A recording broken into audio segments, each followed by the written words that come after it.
Alejandro. Bueno, tengo dos preguntas. La primera pregunta está relacionada cuando estaba visualizando el esquema abierto de correlaciones de la estructura. Me aparece una duda ahí con respecto a cómo o dónde se forman las estructuras, siendo que el concepto de estructura se fundamenta para las ciencias sociales en la relación que tienen entre sí en el conjunto. Es decir, en la lógica de la estructura existe una relación especial entre el todo y las partes, en donde la modificación de una de las partes modifica o afecta al todo. En el estructuralismo, y especialmente en la antropología social, en la lingüística y en el psicoanálisis, se refiere al objeto de estudio la mente tomada como un todo, cuyas partes se determinan mutuamente entre sí. Ahora existen tres principios básicos que sostienen a la estructura. El primer principio, principio de totalidad; el segundo principio, principio de transformación; y el tercer principio es el de autorregulación. Siguiendo el sentido de esta explicación, ¿dónde y cómo se surgen las estructuras? ¿Exclusivamente en el inconsciente? ¿O también son parte de la creación de otra parte de la mente como el consciente? Y se me ocurre también en donde pueden participar e influir mucho también el cuerpo orgánico, como las pulsiones. ¿Tiene algo que ver eso en la formación y creación de la estructura, Mario? Bueno, a ver, es cierto lo que acabas de decir en términos generales respecto del concepto de estructura. Para Freud hay una estructuración del sujeto a lo largo de unos años que culmina en la fase edípica número 3. El Edipo tiene 3 tiempos. En el tercer tiempo del Edipo se coagula, por decirlo de alguna manera, una estructura clínica. Y estamos hablando, en principio, del aparato psíquico. Y me parece que de esto ya hemos hablado cuando yo planteé que, tomando la segunda tópica, en donde es más fácil advertir estas cuestiones, existe un todo, existen unas partes, estas partes están interconectadas y podríamos establecer una analogía con lo grupal, en donde si yo tengo, por ejemplo, 4 personas y hago una pregunta respecto de cuántas partes hay, siendo que mucha gente me dice, y hay 4 partes, en realidad hay 11, porque no solo están las personas, sino están los nexos entre esas personas, que son 6, y además está el grupo mismo, que es otro objeto más. Así que tenemos 11 partes. Y en efecto, los cambios de la parte hacen al todo, y las partes de las que estoy hablando en la segunda tópica son, a la interioridad del aparato psíquico, el yo, el ello y el superyo, conectados con el mundo externo y con el cuerpo. También les he dicho que hay un juego de alianzas que depende de la estructura, y que clásicamente en la neurosis hay una alianza entre el yo y el superyo contra el ello, y en acuerdo a las condiciones del sujeto en el mundo externo. Por eso Freud habla del triple vasallaje del yo. Es esclavo de 3 amos: de los deseos y pulsiones del ello, que están conectadas con el cuerpo, porque las pulsiones se originan en el soma e inmediatamente pasan al aparato psíquico y se asocian a representaciones. Esto es Freud. Lacan por ahí dice otra cosa. El superyo actúa desde el deber ser, donde están los mandatos, y el mundo externo actúa desde su condicionamiento en lo social y en lo ecológico. O sea, cada uno de nosotros, tomado como una unidad, está inserto en un medio que podríamos decir un ecosistema con el que está interactuando dialécticamente en mayor o menor medida y que incide en lo que podríamos llamar los efectos de la estructura, que podrían ser, por ejemplo, la conducta. Entonces, el yo esclavo de tres amos: de los deseos del ello, de los mandatos del superyo y de los condicionamientos del mundo externo. En la perversión hay otro tipo de alianzas, en donde el yo se alía al ello a través de sus pulsiones contra el superyo, porque ya sabemos que la conducta de un perverso implica la transgresión de alguna norma. Y en el extremo de la perversión, que es la psicopatía, también contra el mundo externo, en donde está el otro, el semejante. Y para esto hay dos términos en psiquiatría, porque esto deriva de la psiquiatría, que es el psicópata y el sociópata. ¿Qué diferencia hay? Que el psicópata es más organizado, es más racional en su maldad contra el otro. Planifica, recurre conscientemente a las 4 categorías de la política. Y no estoy hablando de la política partidaria, estoy hablando de la política como noción de acción. Y estas 4 partes son logística, con qué contamos; técnicas, cómo se hace con cada una de las cosas que contamos; táctica, que es qué hacer en cada momento con eso que tenemos; y estrategia, que es el conjunto de tácticas en base a un plan general estratégico y que tiene un objetivo estratégico. Todos nosotros usamos este esquema de 4 categorías sin darnos cuenta. Cuando hacemos negocios, cuando buscamos un objeto de amor, cuando nos manifestamos en el seno de una familia o con amigos, no nos damos cuenta, pero estamos usando logística, técnica, táctica y estrategia todo el tiempo.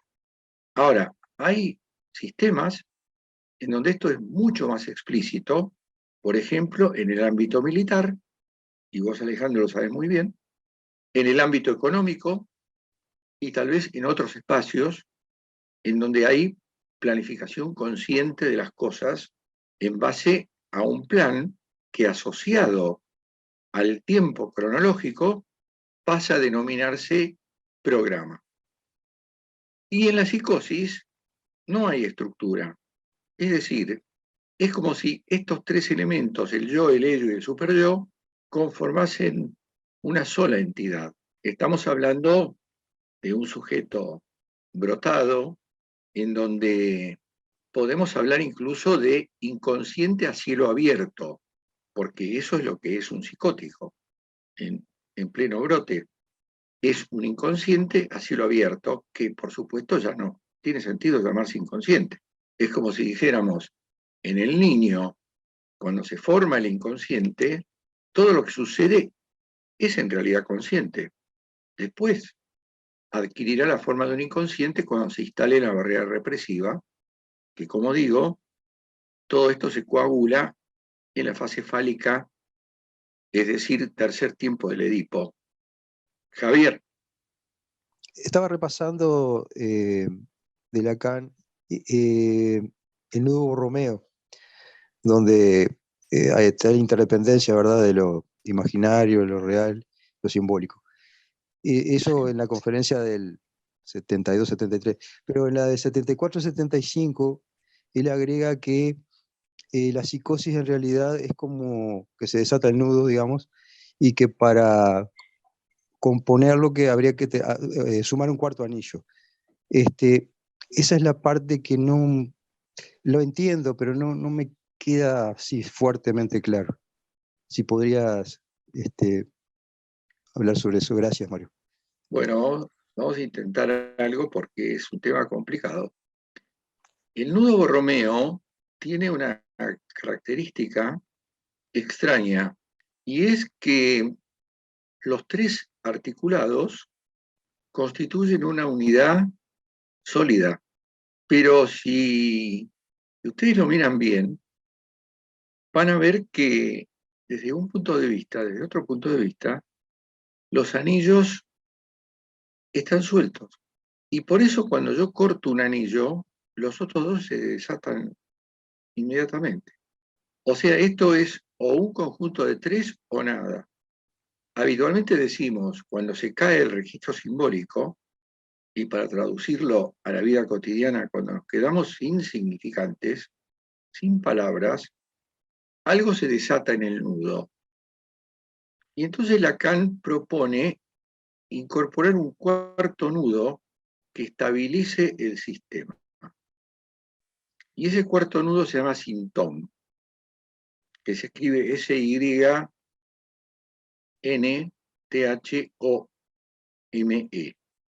sintoma, que se parece mucho a la palabra síntoma, que en la práctica, para que no nos confundamos demasiado, sería lo que de alguna manera llamamos la ortopedia, el padre ortopédico. Lacan no solo plantea que en la psicosis hace falta un cuarto nudo, sino que es como que en el fondo todos tenemos un cuarto nudo porque no podemos prescindir de ciertas ortopedias. El hecho de que un sujeto pase por el complejo de Edipo y quede instalado lo que se llama padre interno o nombre del padre o metáfora paterna, que podríamos decir garantiza un funcionamiento psíquico dentro de ciertos parámetros, ese padre interno siempre se queda corto. La ley, si no fuese así, no harían falta categorías como las del juez, las del jefe, las de sistemas políticos que organizan y que están por sobre nosotros, porque simplemente nos comportaríamos, comillas, como debe ser. Nosotros no nos comportamos. Cualquiera de nosotros, y yo creo que acá somos todos neuróticos, cualquiera de nosotros es susceptible de fallas en las relaciones entre las pulsiones y la ley interna. Por eso siempre les digo que cualquiera de nosotros es capaz de un delito, es capaz de una transgresión, a veces de una transgresión mayor, como puede ser un asesinato, sin dejar de ser un neurótico, sin que eso suponga que somos unos psicópatas.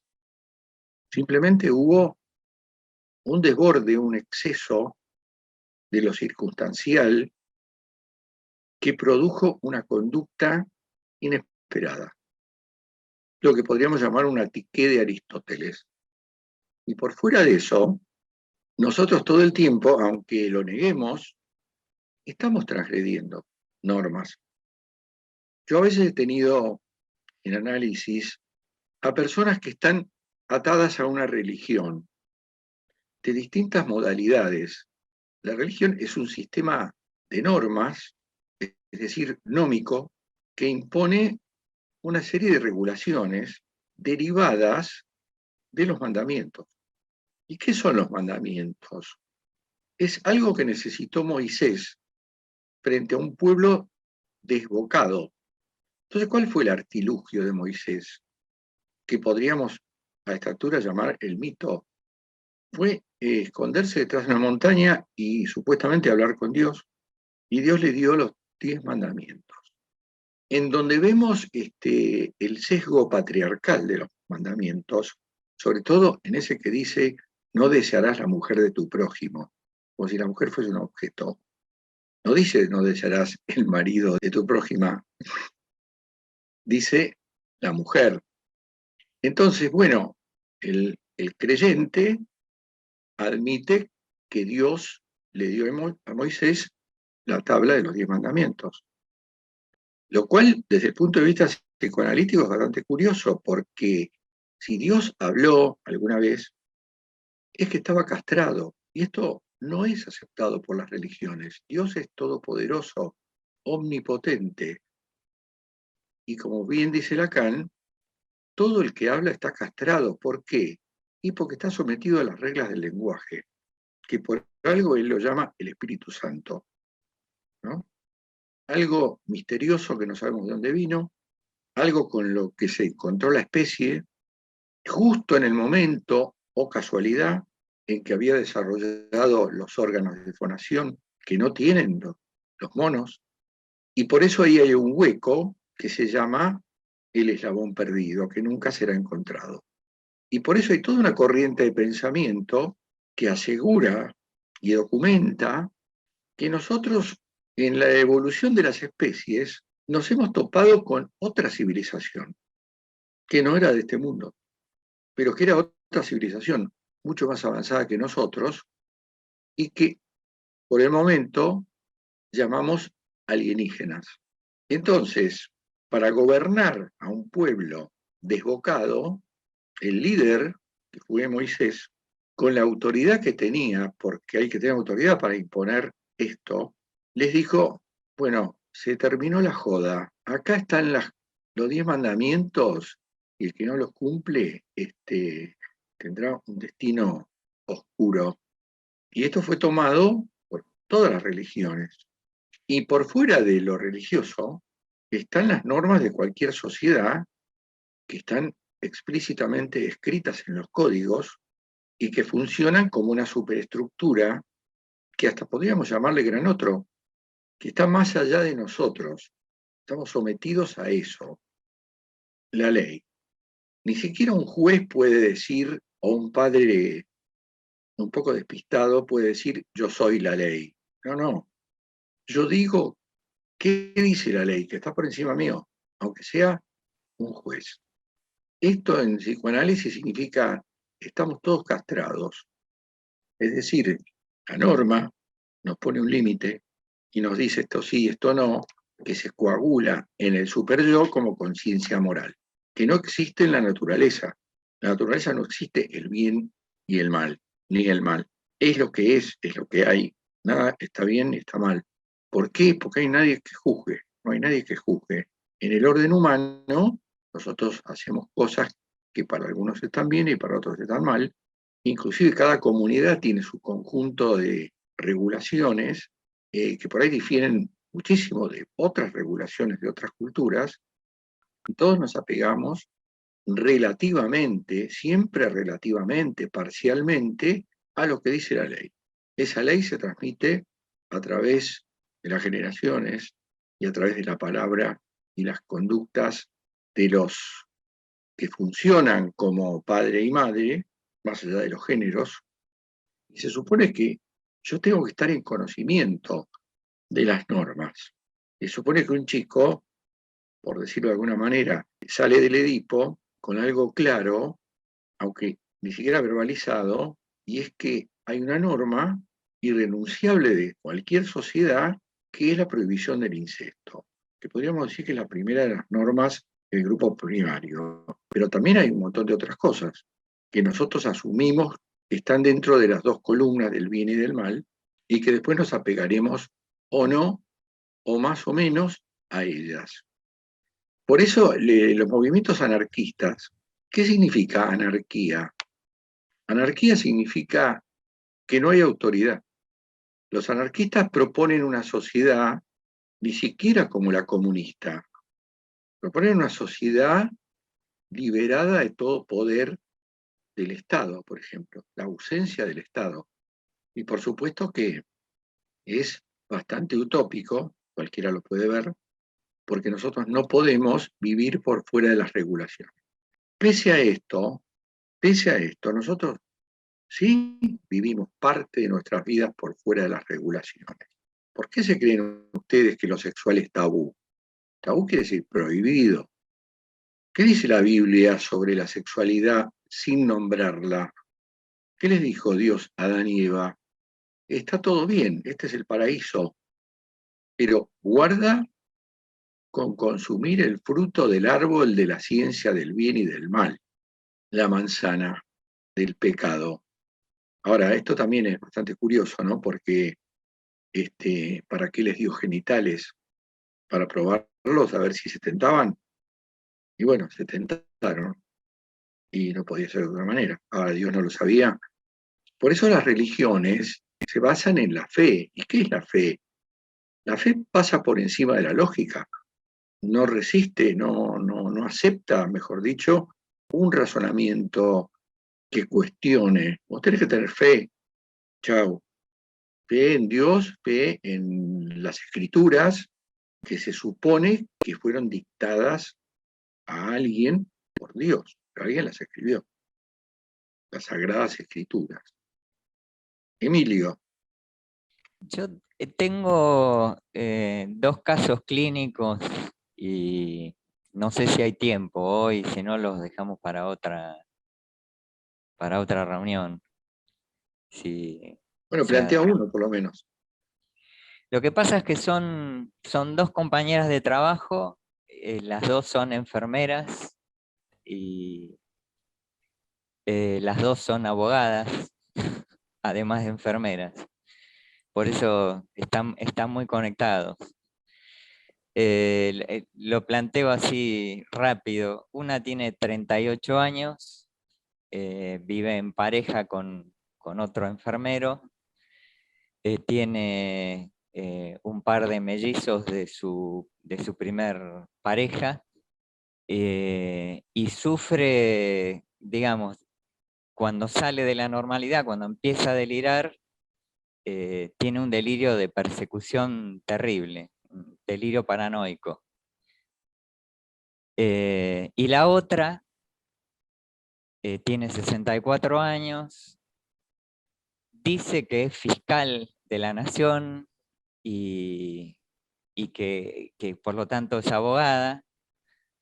Dice, es decir, yo no he visto ningún papel, sobre la primera doy fe que sí, porque la vi estudiar y vi a través de las redes sociales que la felicitaron cuando se recibió, etc. Pero sobre la segunda no lo sé.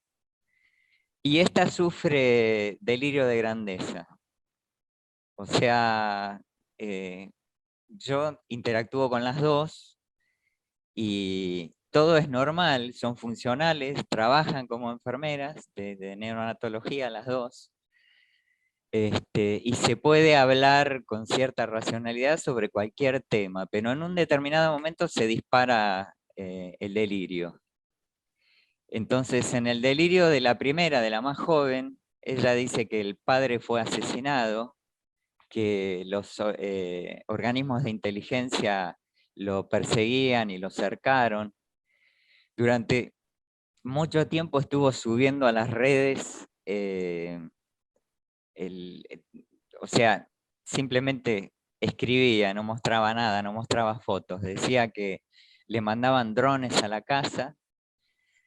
Tiene un síndrome parecido al de la miniserie Better Call Saul, no sé si la han visto. Es Sí. el abogado de Breaking Bad, que, o sea, tuvo tanto éxito que sacaron una serie. Él era abogado y tenía un hermano abogado que tenía un buffet que tenía este síndrome en el que creía que la electricidad le achicharraba el cerebro, entonces vivía sin luz, tenía todo apagado, no salía a la luz del sol porque también decía que el sol le podía quemar el cerebro, freír el cerebro. Bueno, y esta chica dice que me ha contado que mucho tiempo dormía y desconectaba los tapones de luz porque le generaban una especie de campo de microondas en la casa para freírle el cerebro. Y una de las últimas que mandó, que no me llegó, no la recibí directamente de ella, la recibí por otras que me contaban, pero el hecho de que la CIA la persigue y tiene cámaras en la casa, micrófonos para escuchar lo que dice y lo que hace. Esa es la primera. Y la otra, no sé, de pronto uno está hablando todo normal y casi siempre los temas son jurídicos, ¿no? Porque como son abogadas, los temas son jurídicos y tienen que ver con el derecho laboral y con, digamos, nosotros estamos todo el tiempo en conflicto. Así que siempre se mete en estas conversaciones y de pronto está hablando y salta con que ella mandó presa a la directora anterior del hospital. ¿no? O sea, hace unos delirios, pero todo está bien, todo está normal, y de pronto ella la denunció, presentó no sé qué cargos en qué lugar, y la directora terminó presa. Yo no sé si la directora terminó presa, es decir, creo que no, que simplemente le dieron un cargo en el Ministerio de Salud de la provincia, pero digamos, cada tanto salta con ese tipo de delirios. Y mi trabajo con las dos siempre es desviarlas cuando se deliran y volverlas a llevar a una conversación normal, ¿no? O de pronto estamos hablando, estamos yendo en una dirección y se desvían por completo, se van, ahí arranca el delirio, se remontan, y entonces les hago acordar que veníamos hablando de esto y le vuelvo a hacer preguntas, y quiera o no quiera termino haciendo un poco de analista, ¿no? en la situación, sobre todo porque me da vergüenza ajena, porque de pronto está lleno de padres que están escuchando la conversación y de pronto escuchan los delirios y bueno, es violento escuchar este tipo de cosas. Ahora, mi duda es que no las puedo encajar dentro de una estructura clínica. Para mí, o sea, son ordenadas, limpias, no me da la sensación del aspecto que tiene un psicótico. Pero por otro lado, me parece para un neurótico unos delirios tremendos, ¿no? Y estoy en la duda, o sea, yo creí que las cosas eran más marcadas, como que resultaba más fácil identificar. No sé si los datos que di son suficientes. Te digo momentáneamente lo que pienso con estos datos. Lacan está un poco en contra de la divisoria tajante entre las estructuras. Más vale, ustedes saben que las tres estructuras son planteos antiguos de la psiquiatría, que Freud tomó. No es que las determinó Freud a partir de algo experiencial articulado con lo teórico. De todas maneras, existe una condición que se llama borderline, que antes tenía el nombre en español de fronterizos. ¿Qué es un fronterizo? Es un tipo que está a mitad camino entre dos estructuras, que pertenece a una, básicamente, por ejemplo, la neurosis, pero tiene rasgos de otra, la psicosis. Ahora, todos nosotros, si nos dan un poquitito de soga, vamos a obsesionarnos con una idea y vamos a tener una certeza que podría llamarse cuasi psicótica. Hay gente muy sensible a cierta información y entonces hace una construcción personal que un otro puede llamar delirio. En este caso, por ejemplo, no aparece en los datos el fenómeno alucinatorio, porque una cosa es decir, me mandan drones, y otra cosa es verlos y decirte, ya los vi, y hay un cartelito que dice, son de la CIA.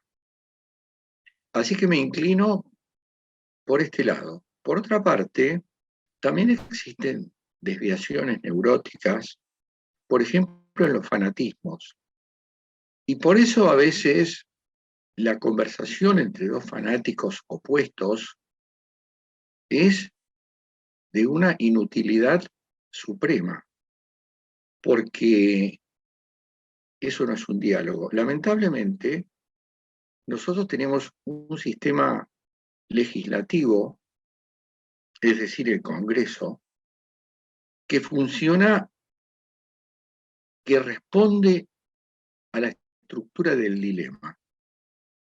Cuando fue creado para debatir en igualdad de condiciones, se transformó en un estadio, partido de oposiciones dilemáticas en donde no importa lo que diga el otro, no lo voy a escuchar. voy a decir que no. Y por eso, cuando yo les dije alguna vez, no sé si en este grupo, lean la Constitución Nacional, que es un librito chiquito, que se consigue en cualquier lado, y van a ver que estamos a millones de años luz de cumplir con lo que dice la Constitución Nacional, pese a que todo el mundo jura sobre ella y dice lo que dice. Nosotros somos una república, porque república viene del latín res publica. ¿Qué es una res? No crean que es una vaca, aunque también es una res. Pero res quiere decir cosa. Hay una locución latina que dice res non verba, que no quiere decir, como dicen algunos graciosos, las vacas no hablan. Quiere decir hechos y no palabras, cosas y no palabras. Y la república es una cosa pública. Pero hasta ahí, porque por lo demás, la estructura en la que vivimos ni es una democracia, ni se parece a la democracia de los griegos, porque la democracia de los griegos era solamente para los patricios. Todos los demás estaban fuera de la democracia, ni las mujeres, los esclavos, los extranjeros, los analfabetos, qué sé yo. No, era elitista, y sin embargo era la república, que se cortó con un conflicto que hubo entre Julio César y algunos senadores que se postulaban para dictadores, donde Julio César se convirtió en un dictador, donde fue asesinado Julio César, y el que lo reemplazó instaló el Imperio Romano, o sea, dejó de ser una república. Bueno, nosotros somos una república a medias. Entonces, en el conjunto de personas que somos, en donde en algunos casos la estructura clínica está clarísima, hay muchos casos en donde no lo está. Y por eso nunca podemos estar seguros cuando decimos fulano es psicótico o neurótico. Por eso existe el diagnóstico diferencial, porque hay muchos obsesivos, por ejemplo, extremos, que parecen psicóticos, que tienen certezas como la tienen los psicóticos. Y todo esto ha sido salvado por este término borderline. Sujetos que, siendo neuróticos, tienen rasgos de otras estructuras. Y después está esto que yo mencioné, que dijo Lacan. Es borrosa la distinción entre las estructuras y no taxativa. Por eso todo esto es conjetural y precario, momentáneo, y por ahora. Y por eso Freud dijo, el diagnóstico viene después del tratamiento, contradiciendo el criterio médico de diagnóstico y de tratamiento. Es como cuando nosotros criamos un hijo, no sabemos qué estamos criando. Vamos a tener una idea muy superficial recién en la pubertad. Y tal vez, como en muchos casos que me traen a mí adolescentes, no caen en la cuenta los padres que son los fabricantes de ese sujeto que ellos dicen, este es el problema de la familia. Y como esto es dialéctico, por supuesto que es el problema para la familia, pero la familia es un problema para él, porque lo fabricó. Y nosotros no tenemos una línea clara de cómo se fabrica un sujeto, salvo la mención de estas dos categorías centrales, que son el amor y la ley, pero cuyas cantidades estamos lejos de mensurar. ¿Cuánto amor? ¿Cuánta ley? ¿Me pasé? ¿Me quedé corto? Cualquiera de las dos cosas en ambas categorías es medio como fatal. Por ejemplo, en nombre del amor, yo puedo reducir la carga de la ley y estoy fabricando un inútil, por ejemplo, ¿no? O en nombre de la ley le resto amor y entonces fabrico otra cosa Pero de eso me voy a dar cuenta mucho después. Après coup, se dice en francés, golpe a posteriori, resignificación retroactiva. Llegamos a un punto, miramos para atrás y por ahí entendemos algo, pero en el momento nos sorprende que hemos fabricado. Y esto se ve muy claro, por ejemplo, en los chicos con ciertas inclinaciones en materia de lo sexual, porque han partido de algo de lo cual muchos padres se escandalizan, y es que en la adolescencia siempre hay una ambivalencia, una duda sobre qué sexualidad tenemos, qué nos gusta. Por eso Freud dice, en el fondo somos todos bisexuales.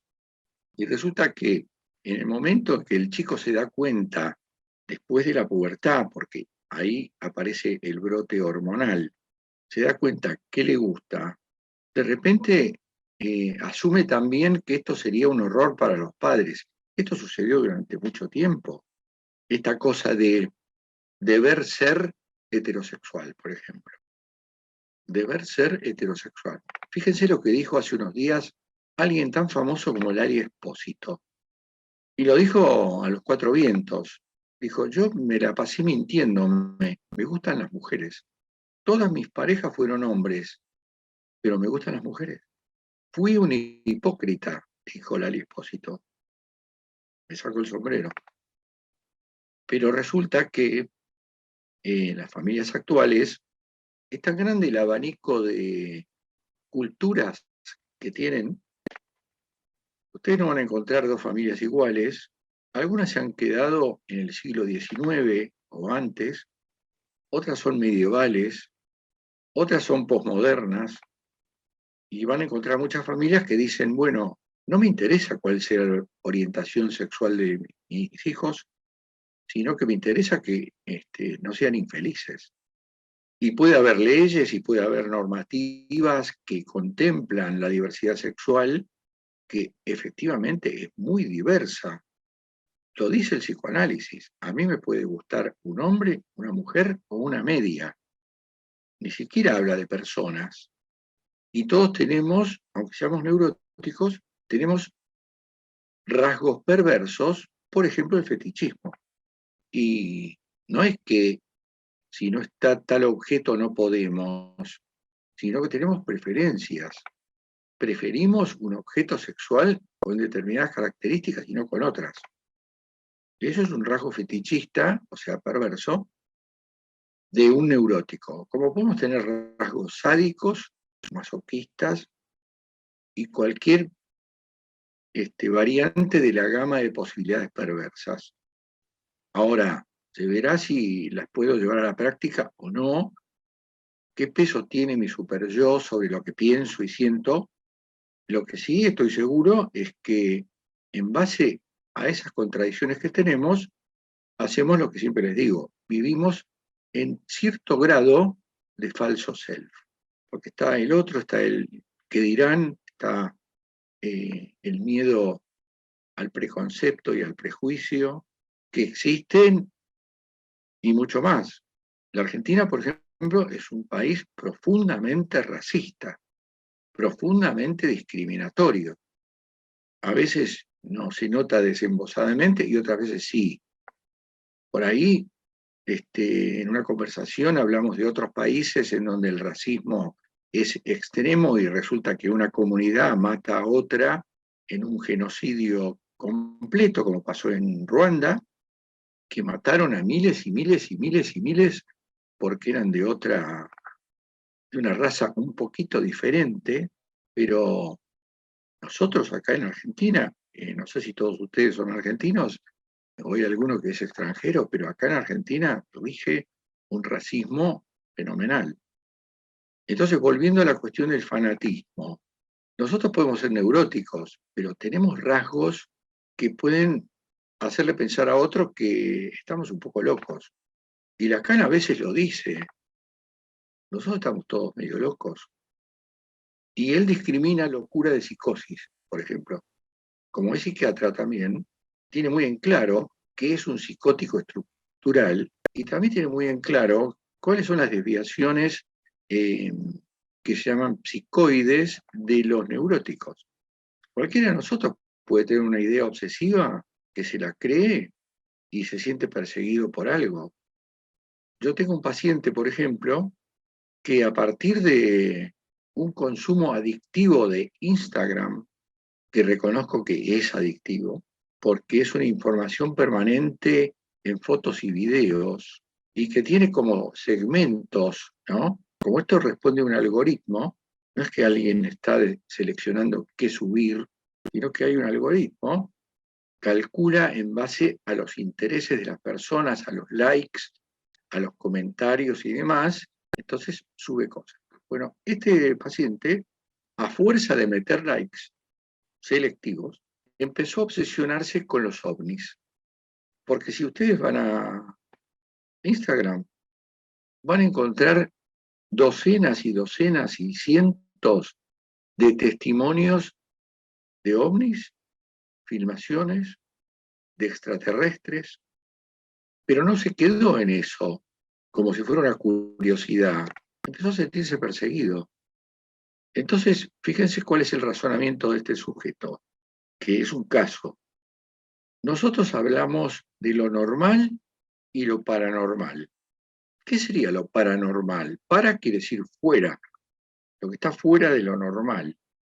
Por ejemplo, lo que sucede con ciertos cultos, la brujería, la gente que cree en apariciones, en fantasmas, en todo tipo de cosas derivadas del pensamiento mágico y del pensamiento mítico que está en nosotros. Pese a que llegamos al pensamiento científico, conservamos los modos de pensamiento anteriores, que son, para recordar, el mágico, el mítico, que es la magia ordenada, narrativas, ahí está la mitología griega, por ejemplo. Después el religioso, hay un salto cualitativo, que pasó del politeísmo al monoteísmo. Después está el filosófico, del cual se apropió, por ejemplo, la Iglesia Católica. Y después está el científico, que es lo que llamamos el pensamiento dialéctico. Pero los otros pensamientos están en nosotros, aquí y ahora, porque rige la sincronía. Entonces, este sujeto, que es un tipo pensante, empezó a perseguirse con esto de los extraterrestres. Y las cosas que vio que fueron filmadas, salvo que sean todos trucos, también puede ser, parecen cosas mágicas. Por ejemplo, en los campos, en los sembrados, aparecen dibujos geométricos que nadie sabe cómo se hicieron. ¿Y por qué se ven desde el espacio, desde la altura? Porque los sembrados están aplastados en algunas zonas, entonces el aplastamiento produce un cambio de textura y entonces uno ve un dibujo. Generalmente son dibujos geométricos. Y en algunos de los casos se han puesto cámaras, como cámaras de seguridad, de vigilancia, y se han captado cómo se formaron esos dibujos. Y se forman en un segundo, y de una manera que uno los mira y dice, pero esto es mágico. Aparecen luces que giran y aparece una línea blanca que barre el campo, y mientras barre va dibujando con una perfección absoluta el dibujo. Entonces, desde un punto de vista, eso es como paranormal. Ahora, si eso es verdad, si existe una civilización que logró cosas que a nosotros nos parecen extraordinarias, por ejemplo, hay un video en donde hay un avión de línea, pero no es un avión de línea. Y de pronto se va deformando y se transforma en un plato volador. ¿Es un truco? ¿O es verdad? Bueno, este tipo está obsesionado porque eso es verdad. Y que entonces me dice, en su obsesión, que él ahora entiende todo. Entiende, por ejemplo, a qué cosas nosotros le llamamos obras de Dios. Inclusive hay programas de televisión que vienen de afuera, de Estados Unidos, en donde hay científicos que tienen la absoluta certeza de que todo lo que dice la Biblia y todo lo que dicen las religiones respecto de Dios los ángeles, estas cosas que vienen del cielo, estas luces, qué sé yo, que son de otra civilización que se desarrolló mucho más que nosotros y que coexiste y convive con nosotros desde hace miles de años. Alejandro. Sí, Mario, ahí con el tema de la práctica que estoy realizando con algunos analizantes que son adolescentes, he detectado algo, a ver si vos me podés orientar al respecto, ¿no? Vos sabés que cuando uno tiene que hacer el diagnóstico, que va pasando por las entrevistas preliminares o evaluación diagnóstica también, se lleva a cabo, hay un punto que he detectado, a ver si es coincidencia, esto pasa realmente, como que siento que el acto psicoanalítico, el acto de análisis, se abre cuando la persona, cuando el sujeto deja de pedir esa ayuda, ese bienestar, de buscar esa felicidad, y empieza a cuestionarse a sí mismo. Ahí yo detecto que como que hay un espacio donde el acto psicoanalítico del análisis se abre. ¿Puede ser así? Claro, lo que pasa es que eso está antes de las cosas, porque por algo te consultaron. Cuando un tipo consulta, es porque, y Lacan tiene una frase o un término muy adecuado, nosotros vamos al punto en donde algo no funciona. Empieza el sujeto a sentir que algo funciona mal. Y tal vez en la mayoría de los casos el sujeto diga, bueno, esto ya se resolverá o lo voy a resolver. Y en otros casos dice, bueno, necesito ayuda. Pero ya antes de que te diga lo que vos dijiste, está ese signo de interrogación sobre las certidumbres. ¿Será cierto? ¿Serán ciertos los discursos del amo a los que he venido aferrándome y cuyo resultado es que estoy sufriendo? ¿Estoy llevando una vida en donde hay más displacer que placer? Porque convengamos en que la mayoría de nosotros es hedonista. Hedonista quiere decir que busca el placer. Digo la mayoría porque también están los otros, ¿no? Los masoquistas. Que el placer también es buscado, pero a través del dolor físico. Ese es un masoquista estructural, dentro de la perversión, dentro del cuadro de lo perverso. Pero desde el momento en que te han consultado, es que la duda ya estaba instalada, es a priorística. Y ahí se despliega. Y por supuesto que el ámbito analítico es muy propicio para que el sujeto se anime a desplegar esas dudas y tal vez a encontrarse con muchas otras.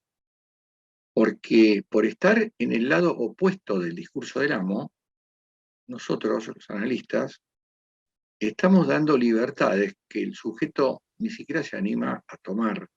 Y por eso yo siempre digo que el análisis es el lugar de los permisos.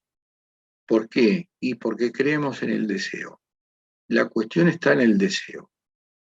Si bien el objeto del psicoanálisis es el sujeto, lo primero que se deriva es qué desea el sujeto. O lo que está haciendo es el deseo de un otro. Y por eso una de las preguntas más fructíferas que hay en análisis de parte del analista es esta: ¿cómo quién? ¿Estás angustiado? Sí, sí, ¿cómo quién? Y empiezan a aparecer en los personajes internos reflejo de los personajes concretos. Nosotros somos muy susceptibles a la identificación. Las familias, por ejemplo, son una máquina fotocopiadora que produce y reproduce identificaciones. Y el análisis es un proceso de desidentificación. Es como soltar un lastre. Y a veces es un proceso muy doloroso porque uno se aferra sin darse cuenta. Como dice Freud, el neurótico ama a su síntoma como el psicótico ama a su delirio. Y esto es así, aunque no lo parezca, porque es como que la evidencia dice otra cosa.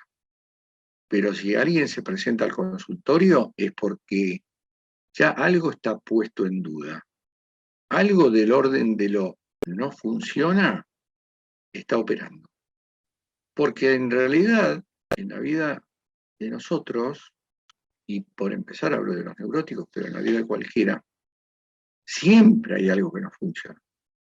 El asunto es cómo incide eso por su peso, por su densidad, por su intensidad, en mi bienestar.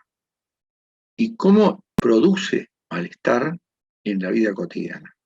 Por supuesto que hay mucha gente que se lo banca hasta el último día de su vida. Yo he visto personas sufrientes que no salen del sufrimiento porque algo en ellas las tiene atadas al sufrimiento y a lo que produce el sufrimiento. Y además hace falta en análisis una cuota importante, si quieren, de valentía y de voluntad. Las cosas cambian, como dice Pillon Rivière, somos agentes de cambio, se supone que para bien. Las cosas cambian no solo por lo que pasa en análisis, sino por lo que pasa por fuera del análisis. Uno hace proceso no en la sesión, entre sesiones. Y ese proceso también se basa en qué hago yo entre sesiones, si soy o no coherente con lo que descubrí en una sesión de análisis. Que eso también es difícil de lograr, esa coherencia. Y por eso hay análisis que duran tanto tiempo. Por la inercia del sujeto. Quiero seguir ahí, aunque no te lo dice. Él te dice, quiero cambiar. Estoy sufriendo. Ahora, el inconsciente dice otra cosa. Sobre todo el superyo. Y sobre todo la parte del superyo que llamamos el padre sádico. Que parece una frase, pero es una tonelada encima del yo. El padre sádico. Que ordena la ruina, el fracaso, el goce absoluto, la muerte, si quieren. Bueno, eso lo tenemos todos. Bueno, chicos, hasta aquí por hoy. Bueno, gracias, Mario. Gracias. Buena semana para todos. Gracias, Mario. Gracias, Mario, igualmente. Chao, Mario. Gracias, Nos vemos. Buenas.